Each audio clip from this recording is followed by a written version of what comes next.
and welcome to Spotlight, sharing stories, creating connections. My name is Jess Spencer. I am Village Theater's casting director and part of our artistic team. My pronouns are she, her, and I am a parent, I am a wife, I am a director, and I'm a wannabe baker who will never be good at it. And I am so happy tonight to welcome you into this conversation. Before we get too far into our path for this evening, I just want to take a moment to acknowledge that I am on the indigenous land of Coast Salish people who have reserved treaty rights to this land, specifically the Snoqualmie and Indian tribe. I just want to thank the caretakers of this land who have lived and who continue to live here since time immemorial. And I want to also continue this moment of gratitude to say thank you to Village Theater for once again passing this platform over to the parents and caregivers to talk about how we dream of making the world and our industry a better place. And with that, I want to introduce our guests today. We have Jasmine Joshua, Artistic Director of Reboot Theater, and Rachel Spencer Hewitt, co-founder of PAAL and an artist herself as well. Thank you for joining me. I'm Hello, friends.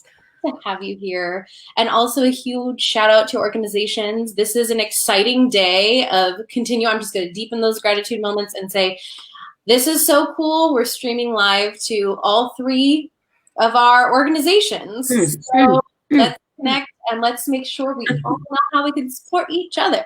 Yes. But I would love for each of you to take a moment, introduce yourself, all of your hyphens, everything you use to describe yourself, and maybe we can chat about how we know each other too. But Jasmine, I'll toss it to you first. Yes. Hi, my name is Jasmine Joshua. I use they, them pronouns, and I have the honor of being the artistic director of Reboot Theater Company here in Seattle. I want to take a moment to acknowledge that wherever you're joining us from, you are on Indigenous land. I am currently on the historic and contemporary lands of the Duwamish, Suquamish, and all Coast Salish people. I acknowledge the forced displacement of Native communities from this land while honoring the endurance of the Duwamish people who still live here. To this day, the Duwamish people have yet to receive federal recognition. We encourage you to visit the Duwamish Longhouse and Cultural Center in West Seattle to learn more. And I also want to note that this program is taking place at the same time as unprecedented protests against police violence toward Black people. These protests in our community and across the nation are a call to action for each of us to state unequivocally that Black lives matter and that Reboot Theater Company stands unfalteringly with those who are calling for justice now. Let's breathe through that.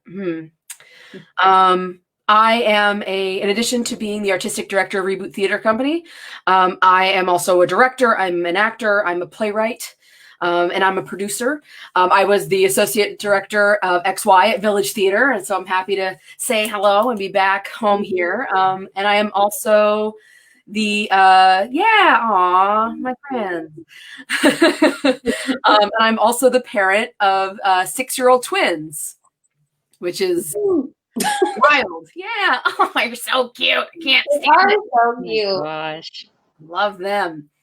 Yeah. How I know Jess because I begged her to help me.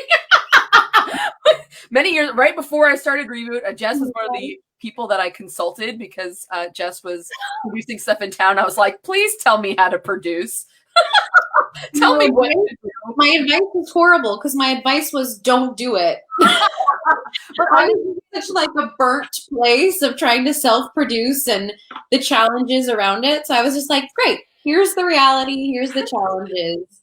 Go do it. And then Jasmine's amazing because they are completely creative and innovative and a go-getter and a change maker, and you did it. Also, when someone tells me I can't do something, I'm like, really? Yeah. So there's that. And Rachel, a weird random piece of trivia is back in my other life when I was a publicist working in the Bay Area. I did PR for a musical called Fly By Night. And I wanted to surprise you live with that. And Fly by Night. Fly by Night was the second show that I produced the West Coast or the Seattle premiere of Fly by Night. You can see our poster. Oh my gosh. It was the second show we did with my company because that show like blew my friggin' mind. I was like, it's gorgeous. It's a stunning show and everyone should do way it. Underproduced. Yeah.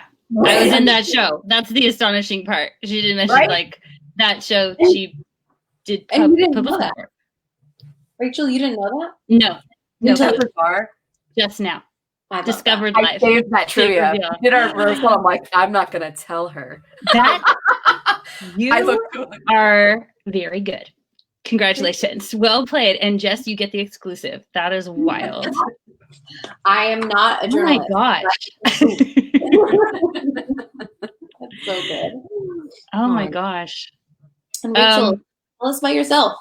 Yes. Well, my name is Rachel Spencer Hewitt. My mind is blown. And I really love these deep connections. I love these conversations because they just show how much of an impact we have on each other's lives, even though we don't always realize it. And what an awesome opportunity to identify the interconnection possibilities, because I think that that's how we're going to move forward.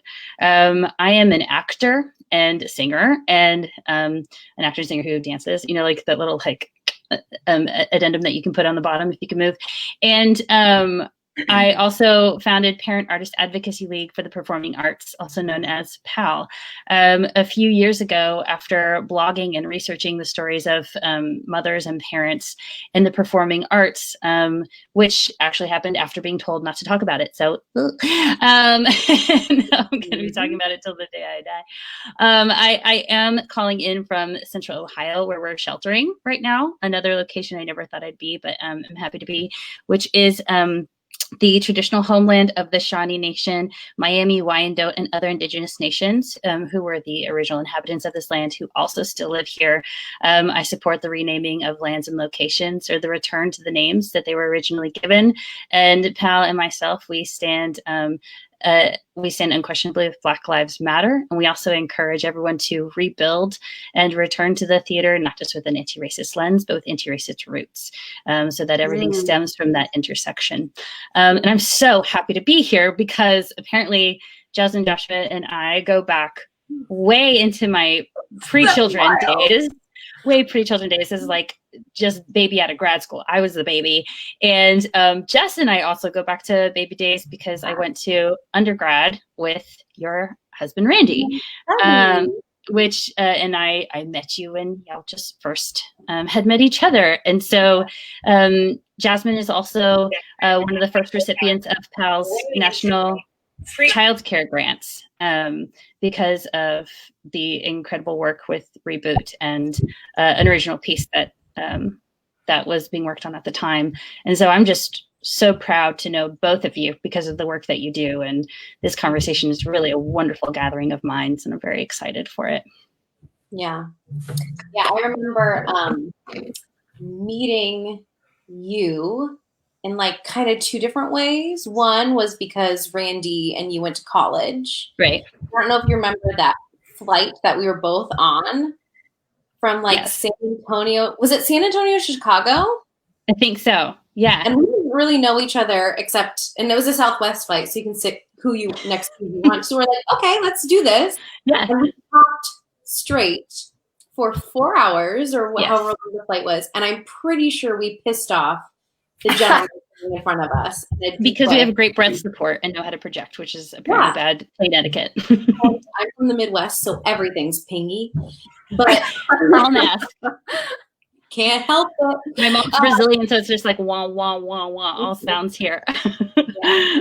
And then I also somehow in my work when I moved to San Antonio, was working at the Majestic Theater. I don't know if that's any feedback. Oh man. Tell me if I need to do something, Kevin. That your sister Petra. Yes. Somehow. Yeah. So there's lots of deep connections there. And all I can say to everybody who's listening is that Jasmine Joshua and Rachel Spencer Hewitt are amazing humans, and y'all are in for a treat, because if there's anybody who can brainstorm how to change this, I feel like it's the two of you, right? What I love about our prep conversations was that basically what would happen is one of us would share a story, and then Rachel would say, well, here's how support can happen, right? To support those things. And my mind was just blown. And Jasmine was sharing what they do at Reboot in terms of like gaining that agency and control and moving forward. And so what I would love to do during this time is just, number one, encourage a gathering of communal belonging. So anybody who's listening, right, who's looking at the comments, thinking about chatting or anything like that, just to encourage you to share your thoughts, share your experiences. Or if you hear our experience and you feel like perhaps you've had the same, just shout out, support each other, give each other that love, so that when we look back on the comments section, we can say, wow, this was a communal gathering where everybody felt supported and seen. I feel like that's really necessary and so important. And then the other thing I want to say is, let's dream big, right? Is just to give the two of you permission to just like, dream big, say anything, right? And just dream out loud, because this time that we are in, this crazy pandemic, this like what Brene Brown's called FFTs, effing first times. Beep. This time is to literally reassess everything, and I love it. I feel like my neurons are and my synapses are going in overdrive, right? Because it's like, what can you learn? So that's my really overworked way of saying, let's chat. Can I kick us off with the amazing story, Jasmine, you shared? Yeah. Which one? Which one? Oh, I remember you first telling me we were sitting at Levitate, it was during XY Tech, and you shared with me an experience you had where you had a director, you were their associate, I believe, and they supported you because you were a parent, rather than leaving you behind because you were a parent. And it blew my mind. And I just want you to can you leave us out with that good juju? Yes, absolutely. First, I'll say that my 6-year-olds have chosen this moment to go above my office and stop. So the herd of elephants that you hear is just a lot of exuberance, and probably the sugar from all the sugar cookies we made today. Well, I mean, I just wanted to say that on all our PAAL calls and all our Zoom conferences, we say that we welcome the sounds of life. This is just part of the conversation. So I welcome those elephants, because what brilliant creatures they are. I think it's great. They are brilliant creatures. I love them.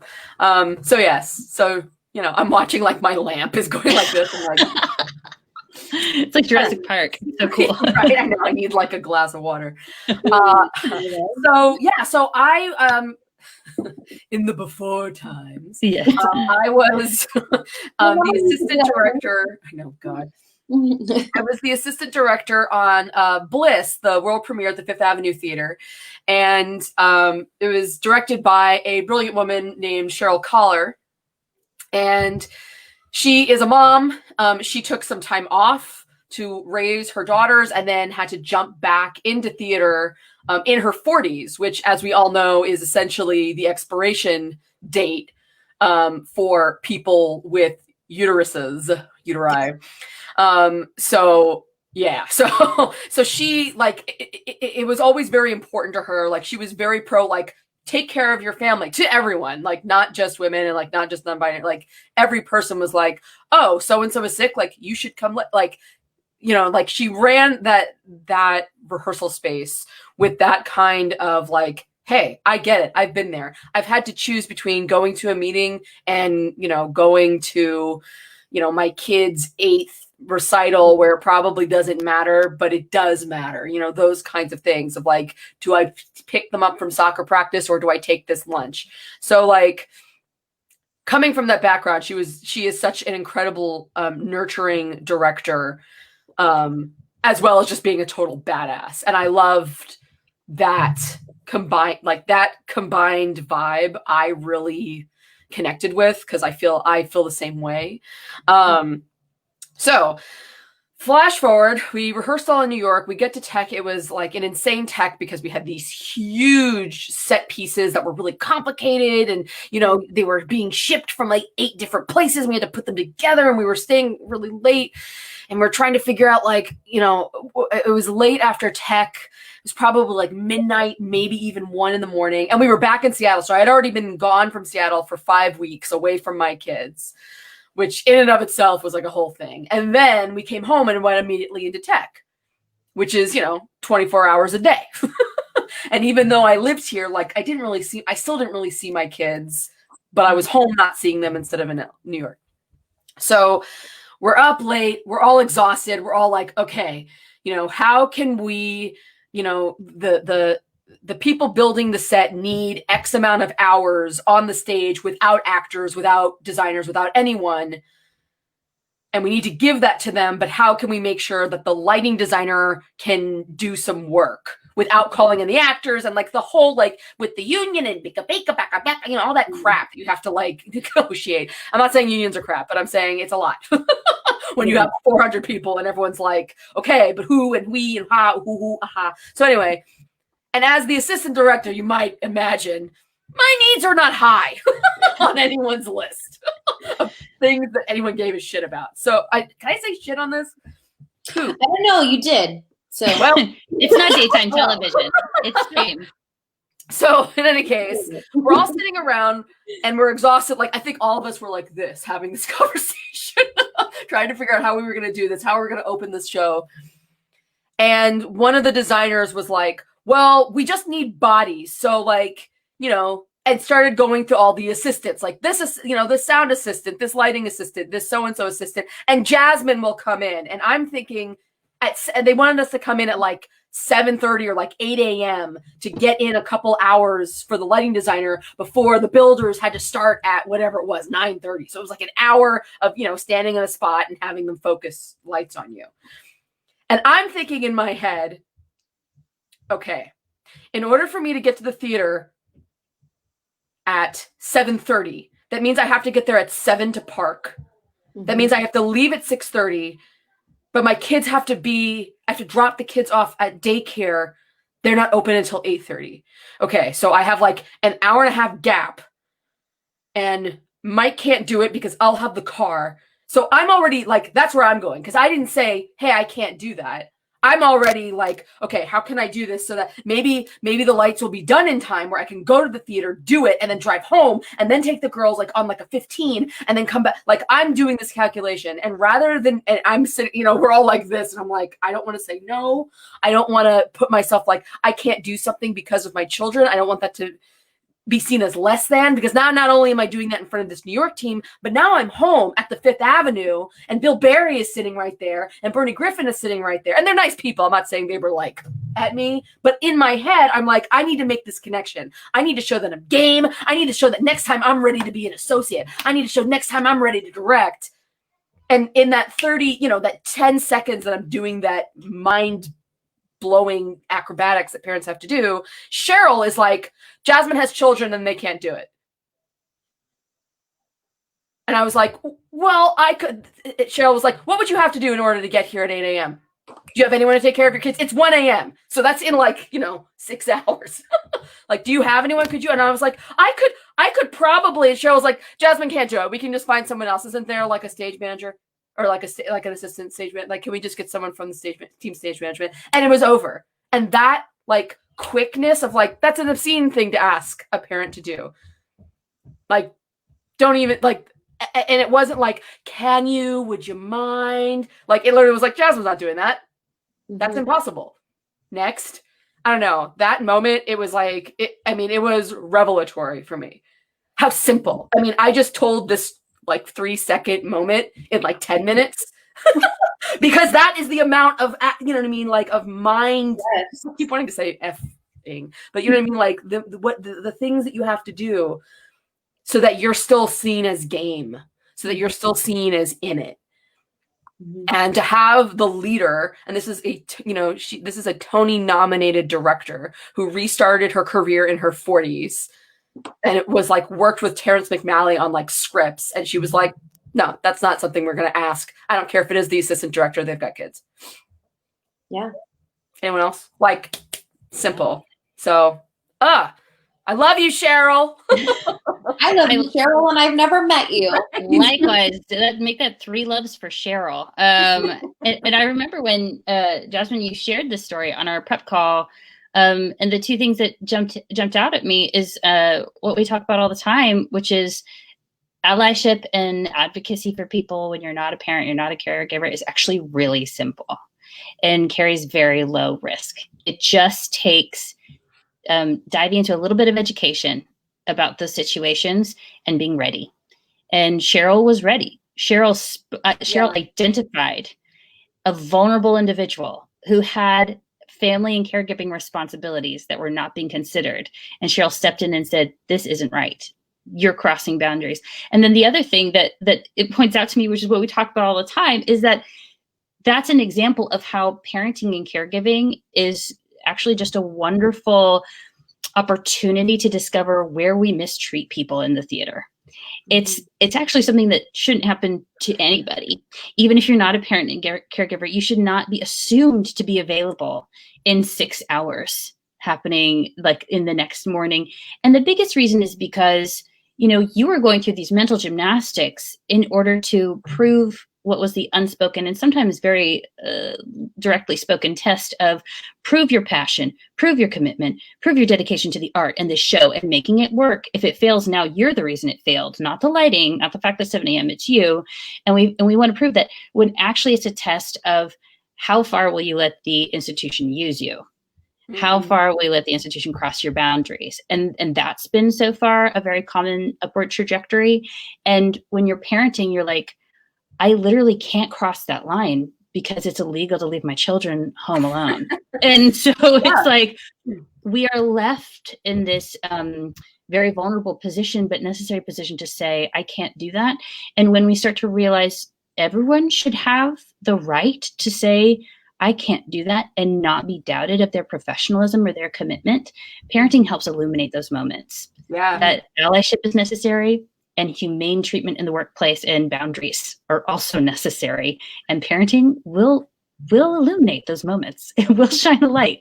Honestly, so like with the twins, I had a double stroller, obviously. And I got to tell you, I was never more aware of non-ADA compliant buildings and places as when I was dependent on taking my kids places. And I was like, now we're talking. You know what I mean?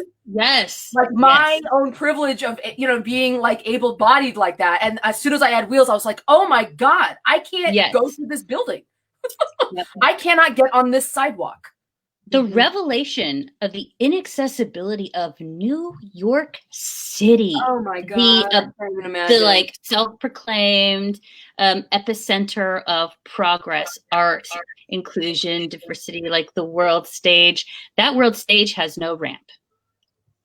So like that's just the reality. And it was, and I'm absolutely saying yes and to that space where when I was attached to those wheels with that stroller and was desperately trying to find elevators onto the subway and found that it was something like under 30% of the subways have elevators. Wow. And then some of them don't even work.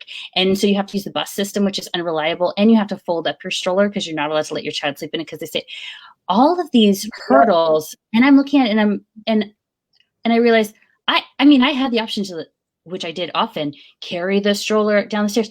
And so still, even with that privilege, I could not access that city. I was walking most places and having to budget an hour and a half to get somewhere that would take me 20 cents away. We call that interconnected access at PAAL, where the reality of parenting and caregiving gives insight into other intersections, and the disability community is one of the primary spaces where we start to realize this is not equivalent, this is not the same, but it is giving me insight and experience into how I can advocate for you. These spaces are not made for diverse bodies and the disability community. Absolutely. The both of you have spoken amazing things, and two things that pops in my mind is how often do I hear actors or artists start a phrase with, "I'm so grateful to be here," as a qualifier to then them feeling like they have to beg for needs that would make them saying yes to a job possible, right? And that even if you're able to say that out loud, you already are starting with privilege of bravery to ask for needs, right? Or audacity. How many people, oh my gosh, Sarah, you're the best. Sweet little Ziva. Oh, gorgeous. Love that kiddo. Thank you for sharing that. This is also that's the production that I was like, after I did that one, like, don't do this, it's too hard. Anyway, so but look, you were that person making access for someone. I love that. That like this industry just perpetuates this idea of be grateful to be here, which prevents people for saying, I need this, right? And that the fact that people can be grateful to be in an environment and still ask for what they need. Yes.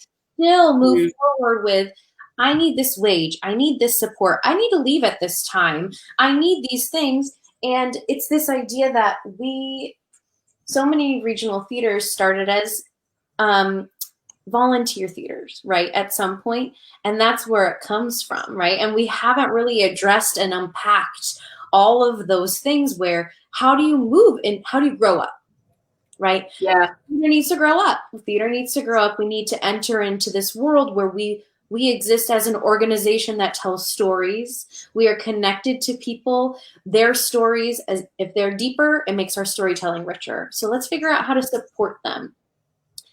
And it's not just artists, right? It's people on staff who feel like they can't find the longevity to work past a certain age, right? Cheryl had to leave her career. Other artists who I know who are on staff, often they are privileged because they have health insurance, right? And if you can't sustain a life as a parent with health insurance, what are we doing? So what is this industry of really asking us to be capable of? And Rachel, I love what you said in our pre-interview about like, I can't cut off my arm. Right. The sacrifices that I made in my 20s, if I had continued them, would have ruined my health. And I was game. I was ready to do that. I was like, I'll do that for my art. Like I'll cut off my arm for my art. How high? And then, exactly how high every time.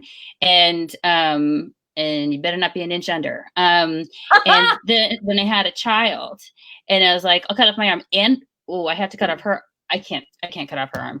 It's not my arm. I can't do that. And then it like makes you stop and think like, should we be cutting off arms to do this? Like this is not. This is what I call an overpayment. And I'm going to go back to the books and reassess. And also it's so important what you're talking about here, Jess, too, this volunteerism culture, because it's so rooted in white supremacy and classism. It comes from a world where you have enough wealth and time to volunteer, which creates a work culture of a certain establishment. It creates this understanding where, access needs are not a right. Access needs are kind of a benefit that like you're lucky if you get them, and you come and you pay for the opportunity to do art through your gratitude and servitude, which is actually really expensive to do, because that means that the structure is not made for individuals who do not have full-time free caregiving at home, or individuals who do not need to take home an income that will support their life. It is only made for individuals who have the wealth to give free hours. And if we're talking about diversifying our spaces and making theater sustainable, we have to make theater acknowledge and accept the reality that access needs are a right and necessary for sustainability. And I'll piggyback off that, like, yes. And, it's such a balance because, when I think of the derision that professional theater has for community theater, even though it is the fertile ground from which we all came, most of us anyway. Like, but what happens in community theater? I'll tell you what happens in community theater. So when I was first starting Reboot, I needed help. Because, I went to Jess, I talked to a lot of people, and one of the places that I went was a local community theater, which is mostly volunteer run and is very family oriented and is one of those places where it's like, yes, let's split that part into 8 so that all the kids can be in it. And you know what? Great. You know what I mean? This is the largest, River City you've ever seen.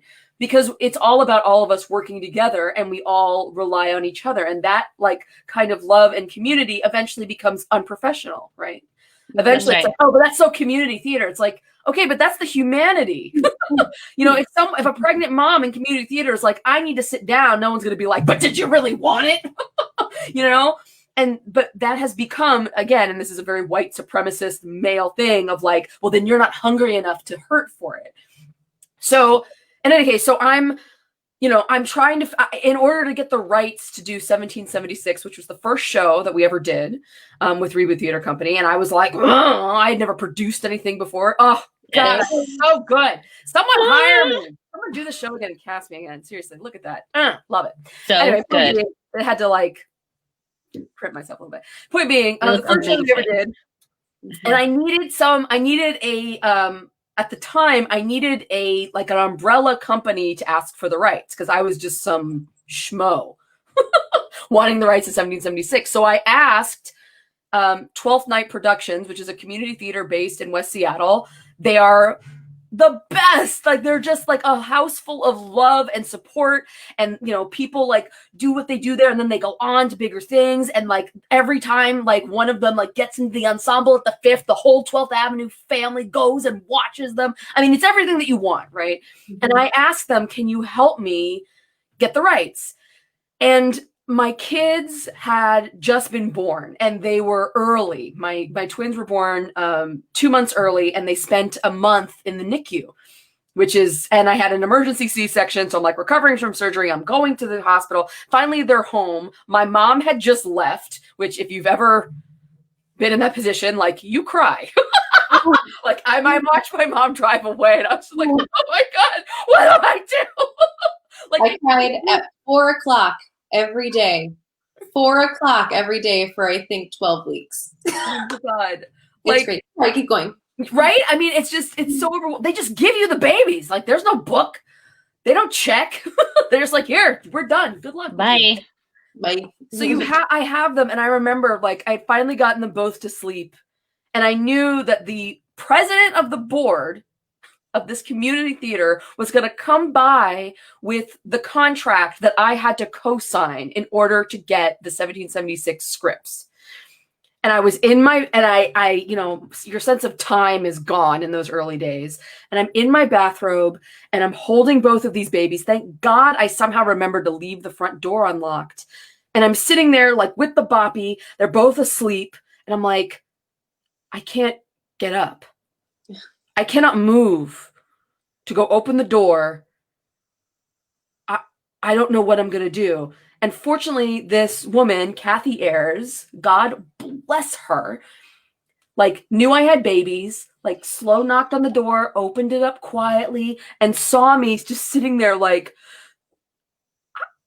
I can't move.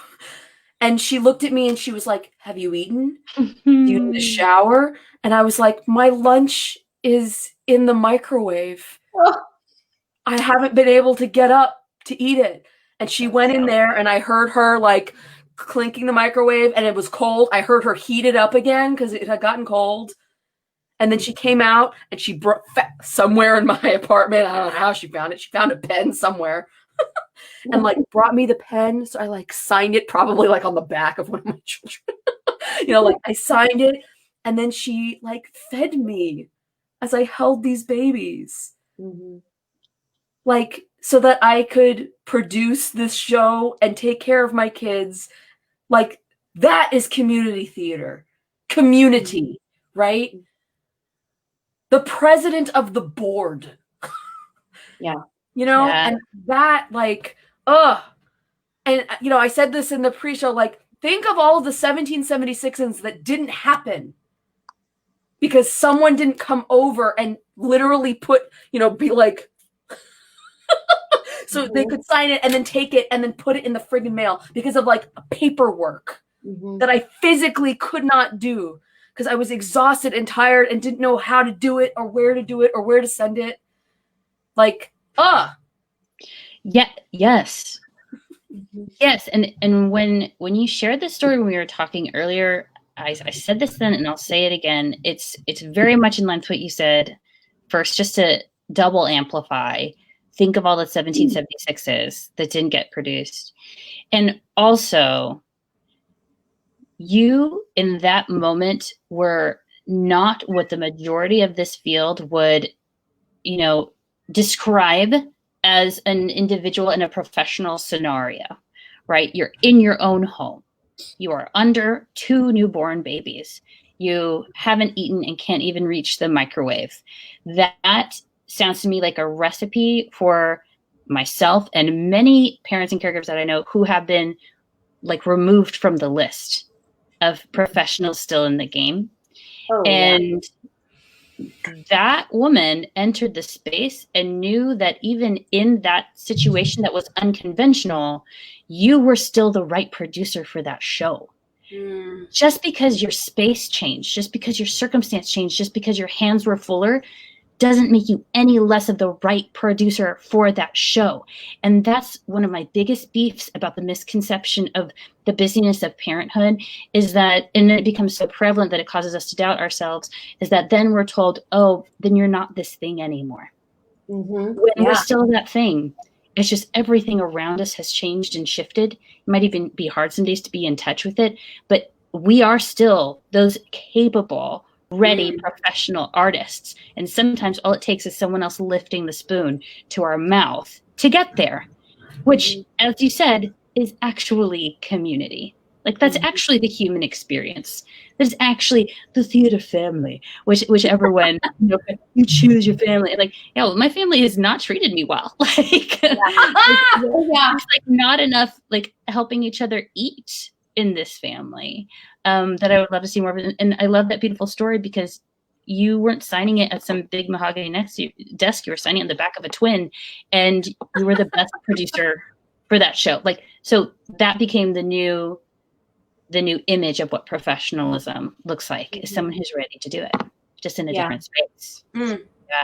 Yes. When can we, and also like Jasmine, you're made of fire, right? Like you have a drive that is powerful and not everybody has that, but everyone should have the opportunity to tell their story, right? That's like the whole big why of theater, right? Is to like create that communal space of belonging where we all have a space to understand that we are each enough.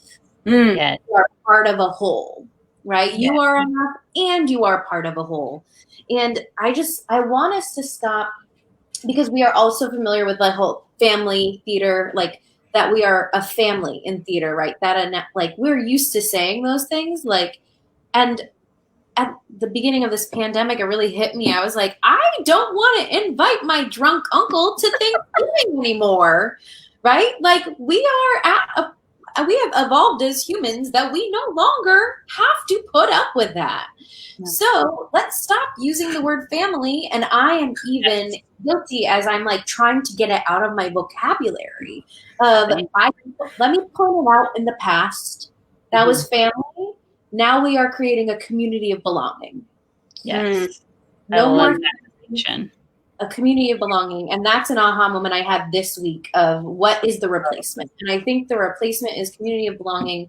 There are so many people who have been educating me and teaching me about this. And I'm like, yes, I'm on board. Let's rename this and let's redefine this. And also this idea of, we were sitting in some trainings this past week. And what really got to me was I've seen definitions for diversity, equity, inclusion over and over again, right? And we're always looking at the beginning of the definition for equity of like what we need to provide, right? And at the end of it, there was this qualifier of based on desired outcome. And I'm like, that's what we haven't talked about enough. Mm. What is the average based on desired outcome? How do we in theater define success, right? Yeah. Is success found in patron number 252 had an aha transcendent moment where they realize that they are actually enough, or they realize they need to call and reconnect with this person? Is that success? Or what is success for each organization? And how can we use our own definitions of success to also help this time that we are in? Redefine our scope. It can't just be, we need to provide. We need to adjust our expectations, because are we driving towards that approval of New York, right? That big apple approval that doesn't provide access to all either. That is the elite. You've arrived, you've achieved. Yep. Or can we celebrate? How do we celebrate the successes that other people might seem, oh, they're on a different level in the same way, right? How can the reading of the New York get the same opening night celebration that the largest holiday show gets? So that they are both seen as a deep, this is my passion this week, y'all. Hey, I'm here for it. Here for it. And like, how relevant too, because I do have a disdain for the word family when it comes to the workplace, because you are expected to give your blood as though they're blood. And this idea of replacing it with the phrase community of belonging, it has that goal in the name of belonging, so that, no matter how great the shows are, no matter, how much revenue we pull in, no matter, how much funds were raised, if we didn't achieve the belonging part, then we did not succeed. And I love this idea, because, this comes up with service organizations as well. In our organization, we are constantly checking in and saying, are we providing each other with the same support that we're advocating for theaters to provide for their contributors, for their staff, for their participants? And the reason why that's so important is that as an organization, it's on all over so many websites, where like part of the mission is to serve the community, serve the community, serve the community. But to do that at the cost of your workplace community, to do that at the cost of burning people out, means that we're failing the mission at the first step. We actually have already failed if our outreach comes at the cost of serving the internal community. And so this idea of a community of belonging, if we learn to serve internally first, that's going to reverberate to our programming. It's going to reverberate to how we engage with donors. It's going to reverberate to how we do outreach with the community outside our walls or Zoom frames. And that to me is, like you identified, really putting that qualifier of the goal always in front of us, so that it dictates our choices and our actions. It doesn't let it deviate. It's so Reboot, obviously, we're a smaller theater. We're still kind of working our way to figure out like where exactly is our place in the ecosystem of Seattle theater. Like, are we a community theater? Are we a mid-level theater? Whatever the hell that means. Like, are we working toward becoming an equity house? Like, what is our place? And we go back and forth about like where we are, and we're still kind of discovering that. But one thing that has been really, my board is so great about, and what I'm really proud of, is that, we have exactly what you just said, like our mission, like the reason why Reboot was created were for the people who didn't get in the room. It was created for people who weren't typical or traditional, and we wanted to create a space and to see what happens when we support those kinds of people. And part of the struggle is like, how do you build something, and do I want to model it off of a professional theater when I don't even necessarily know if that is like morally where we're at? Because that is the model that is modeled off of Broadway. Right. And is Broadway, you can't apparently even take a subway to get there. Correct. You don't want to. And you certainly can't drive, and you certainly can't park. So like, so is that how we want to do it? And so, I've taken a lot of incredible workshops this summer about racial equity and diversity and all sorts of in that realm. And I don't remember where I got this from. It might have been from a Nicole Brewer seminar, but that queen, that your budget is a moral document. And if in your budget, even where we are now, and our budget is like, it is like people have like fabric budgets that are bigger than the entirety of our production budget. And by production budget, I mean everything, because we don't have staff and we don't have an office. So like our production budget is is essentially our yearly budget. And like, but if we don't put that in now, then at what point are we going to say, now we should start thinking about it? It's like, no, put it in now. It should be that should be step one. Like, you failed before you started. If our mission is to support people and create a space for them to play and become who they are, how the hell are we going to do that if we don't make space for them?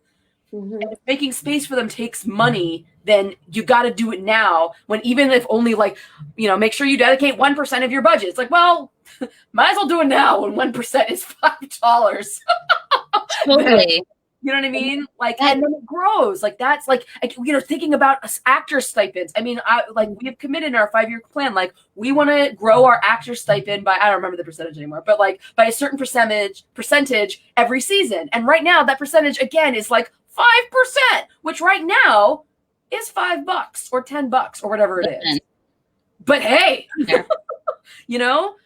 and now that's just what we have to raise. We got to find it, figure it out. That's your nimbleness is your superpower, Jasmine. Yes. Oh my God. Your nimbleness is your superpower. And I'll just really fast, I want you to share, but I'll just give a huge shout out to Taproot Theater, which when I was doing my prep for my parental leave, when I had my daughter, I wanted to do research to figure out what theater organizations support parental leave. Yeah. And the only one that had a plan was Taproot Theater, because they had always had the plan. And that was just it's part of that culture. Right. Well, culture of your company. Yeah, and I'm here to give the data behind that. I know that everybody put us on the call, but like here is the truth. That first of all, I want to double down and just amplify Nicole Brewer. She's on our PAAL board of directors, and one of the groundbreakers in terms of anti-racism training. So anyone who's listening, check out Conscientious Theater Training. It is a foundational work for making sure that we remain rooted in anti-racism. And also, I want to amplify Roberta Pineda, who is on our advisory board and the producing director of the Playwrights Realm, where we did the Radical Parent Inclusion Project, who just to support the principle that you picked up on as a takeaway, Jasmine. When Roberta teaches her budgeting course, like she has an MFA from Yale, like she's very capable at her job. But one of the first principles that she talks about is you budget your values. That, right, your budget is actually the narrative of what you value. And I've engaged with Sarah McClellan as a grant advisor. She's done like incredible fundraising for multiple institutions. And when I brought this conversation up with her for PAAL, I said, it's super important to me that the lines on our budget match what we're saying on our grant applications. And she said, oh, absolutely. Organizations look at that. So just even logistically, if you couldn't care less about the person next to you, fine. But also, I am really going to be working very hard to make sure that granting organizations continue to hold people accountable in their budgets with all the flowery language that they put in their applications. And to put it right now is that let's just blow one fallacy out of the water, which is that you need to have more resources to put childcare on the budget line. That's just not true.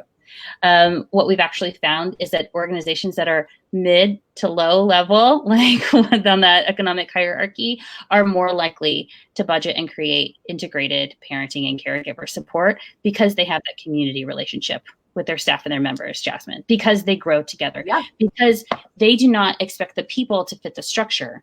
They build the structure to fit the people. And when you have a large institution that says, well, no, we're not going to pivot until we're large, what's easier to pivot? A large object or a small object? Like, that's simple physics, right? So we always want to pivot from the very beginning. One of the ways that PAAL did that is at our inception, we committed to a vertical 50-50, like 3 years ago, where we said 50% of every leadership department had to be BIPOC individuals and always include the Black experience, like from the top.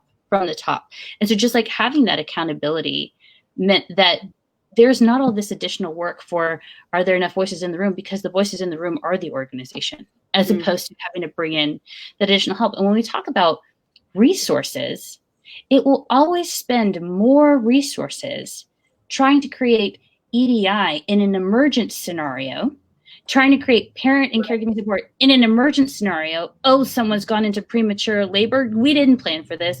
Well, birth is older than theater, so you should have, all of these things. Like, if you actually care about your resources, you will start at the beginning and you will plan for it. You will intentionally assume that people will be part of the budget. And when we do that, we actually find, oh, this is a sustainability plan. This is a budget that not only has our values, but has our people considered. So when things happen to the people that are major life events, it doesn't surprise anyone, including the budget. And the number I promise to offer, because I don't want us to get cut off, is that PAAL creates a resource for how to develop childcare grants. If anyone's interested, happy to help out with that. And when we reached out to Ariana Smart Truman and the team, New York City, different organizations who have been doing that for decades and decades and decades, the number, like, with radical parent inclusion, what do you need? Whatever you need, we will commit to childcare, consistently was less than 2% of the annual budget every time. So do not be afraid. This really is the way forward. Honestly, I think, what did you say? You said it was, sorry, I made this, Rebecca. Yes, Rebecca, the amount of actors that I know who say this. The amount. You should not be afraid. I wanted children, and I chose your right career. to your life. Yes. Yeah. Horrible. Rebecca, I hear you and I feel you. That fear is real, but what it's founded on should not be. And we're here to support you. You make your choices. We'll rally for you. Yeah. Say, last time I hosted this, Diana Opong Perry was one of our guests, and you can go back and you can listen to it. But one of the things that she said that stuck with me was she has a daughter, right? She's a supporter of a young artist, and she is so nervous about this idea that her daughter would go into an industry that wouldn't support all walks of her, all parts of her life, all aspects of her identity. And I think that is the thing that this time has offered us, is like a deep dive look. Yeah. It should support. You shouldn't look at an organization and say, they don't support me and my goals, so I have to leave it. Oh, That's devastating. I mean, I wanted to say something, Rachel, that you said before, that like, even just having, because it's like, so what does it mean? Like, do you have to pay for babysitting for the entire, like, like you said, as a starting point, I thought this was so great, just to have a budget for babysitting during tech. Yeah, that's my recommendation. My God, that is because just that alone, just that. If I had a babysitter whose job it was, or a caretaker whose job it was, to come in the morning, get my kids ready for school, take them to school so that I could have gone in at 7 a.m. to be a spot or body for the fucking lighting.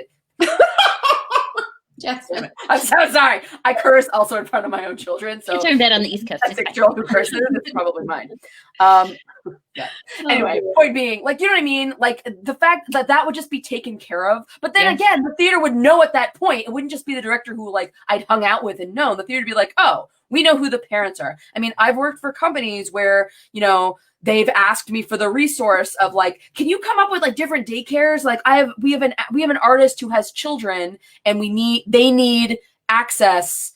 Do you know, you have kids? Like, what do you know? And I'm like, I'm happy to provide that, but also, like, to your point, nobody should be surprised by the fact that an artist has children. That's right. Nobody should be surprised by that. Nobody should be like, oh my God, but now we have to deal with the kid. Yeah, right. Like, and what we're talking about, because what we're talking about is community buy-in. That when the community buys in, that we are all responsible for making this organization anti-racist. We are all responsible for making this organization accessible to the disability community. We're all responsible for making sure that parents and caregivers and people with elder care responsibilities, everyone will be a caregiver at some point in their life. That's the reality. And it's about community buy-in to say, we're all responsible because we're all going to be affected by whatever we invest in, whatever support we invest in right now. And we have actually seen, and we have actually put into place what it looks like to have sitters on site, what it looks like to have a childcare stipend for tech, what it looks like to have childcare during matinees. We have seen it time and time again, and the impact that it has on individuals' lives. If we want to talk about gender parity, why haven't we been more successful? And we see like this huge leak in the pipeline. It's right at, and whether or not you want to have children, it's still right at the point in those who are like either beyond the binary or who identify as women. It's at the point in their lives where they say, I am being taxed higher than I can afford to give if I'm going to own my life. And part of owning remember that reproductive rights is part of owning your life. If an institution, if a field says you have to choose your career or having children, that's not a choice. That's an ultimatum. And there's no reproductive rights support there. Yep. So like what side of the spectrum do you fall on in terms? Something as easy as, what if you have a series of days of auditions and one day you say, you know what, this is a day where we are going to hire a babysitter and parents can come and drop your kid off for 15 minutes. We're going to have coloring sheets in the other, we've paid for it. We've rented another room. And back when we're allowed to be in a room, but back in, you know what I mean? Like, how much could it cost to pay for a sitter for a day? That sitter's not going to have 80 kids at once. You're in there for 10 minutes. But that 10 minutes as a parent, oh my God, like what you have to go through. Okay, but I need time to get ready, to warm up, to pack my bag, to make sure my music is in my book, to drive to the place to park.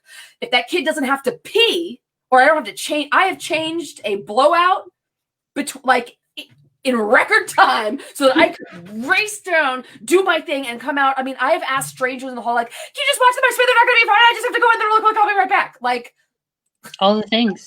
How easy for a theater company to throw $100. I mean, I don't even know. Like, you know what I mean? Like, and just to advertise, hey, and on Tuesday from 7 to 10, we will have a sitter if you just need to drop your kid off for 5 minutes so you can fill out your form, use a warm-up room, and get the fuck out of here.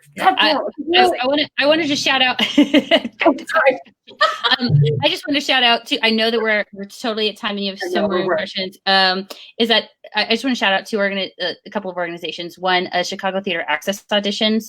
PAAL has been partnering with them to provide childcare at those auditions. It's for non-equity performers since the inception, and they're an incredible partner. And also Broadway Babysitters, which is an organization that was started in New York City, and they now have different chapters opening up around the country as well. They have provided audition childcare, callback childcare, childcare on site, childcare matinees, and we've worked with them. And it is possible, and it's actually much simpler than having to book a sitter for the entire day. And we can help theaters do that sustainably too. But like, these should not be things that should be imagined. These should be things that are just standard. Yeah. And it sounds like, and Rachel is building them. Everyone who's listening, this is being built right now. This is not like, man, I wish we could figure it out. Well, we can't try. We're doing this now. This is our time. Get with it. They've been done. So really just the question is, are you on board? Are you coming? Like we're going already. Are you coming along is the question. Love it. Oh, yeah. And I just want to thank PAAL because it's that is, you've taken away an excuse. You're building the roadmap. You're teaching all those things. So I just want to shout out and send the love your way a million times. Hey, likewise. Jasmine, I love your passion because we've all been there and it's overwhelming. And to feel like you have to choose is one of the most heartbreaking things if you feel like you've been called into theater, right? Into storytelling, into any profession. And that's what this time is for. Thank you. Jasmine, thank you for being a leader. Thank you. Really into your life and your company. PAAL, I forget if we've mentioned this. I was one of the first recipients of a PAAL grant for parents. And yeah, you bet I used that during a tech week. 100%. So thank you. I mean, I'm here and I you're for your work. Person that I get. And Jess, thank you for creating this conversation. Thank you for Yeah, thank you, Jess. This is what gives my heart joy and hope and keeps me going. And so, and I think there, it was an artist on Friday who looked at me and said, like, you have to keep going. And I was like, all right, let's do it. So going together and like knowing that the two of you exist in the world and we can support each other, and everybody who's supported each other in the comments, that's a community of belonging right there. We just created it. So thank you for that. Real fast round. If there was one thing you wish was absolutely installed the process, that's not the words, at every theater organization across the country, one thing, one sentence, go. Rachel. Childcare fund. Childcare in the budget for all caregivers, including elder care, where it's a reimbursable stipend, that it was part of the budget, acknowledging that that's part of the socioeconomic obstacle that prevents theater from diversifying. Mm-hmm. I love that. I'm going to say that. And I would love some sort of mentorship budget or resource or department, especially for white-led organizations, so that there is a way for white-led organizations to help Black, Indigenous, and people of color-led organizations to get the leg up that that had pulled out from under them for the entirety of the history of this country. Yes, fund BIPOC programming, fund BIPOC theater. Yes. I love that. And I just want to, again, thank you both for being here, for like dreaming big and talking about these things that we've all experienced, and to know that, what is the phrase that I've been hearing so much lately? It's like, it's the few, it's not the many, right? We do this for each other, and it will benefit everyone. And I think that that's the biggest thing. So can I do a quick shout out? Hello, just a quick shout out. Hello, not only to Jasmine's cat, but also to Pamela Campy-Spee, who is the PAAL chief rep of Seattle and an incredible parent artist advocate, who has some brilliant ideas for initiatives. So when we rebuild and reopen, there's like a beautiful brain right there. So just like huge love and gratitude. Thank you. I agree. She's pretty crazy and awesome. Yeah. She's the best. Thank you. Can we keep going for another hour? We can't. They'll find me. But anyway, thank you. To everybody who joined us from all the other orgs, Reboot and PAAL, thank you for being part of this community of this moment. Don't forget, everyone, to check out Spotlight next week. Don't worry, Jerry will be back. And he will be back with Pulitzer Prize and Tony-winning composer Tom Kitt. Listen, you're the warm-up crowd for Tom Kitt. Hey, I will open for Tom Kitt any day. Yeah, but they'll be talking about how Tom is using theater and his art right now to kind of get him through this pandemic time. So generative art, people, it's important. Stay safe, everybody. Wear your masks. Black Lives Matter. Thank you, everybody. You're the best. Bye.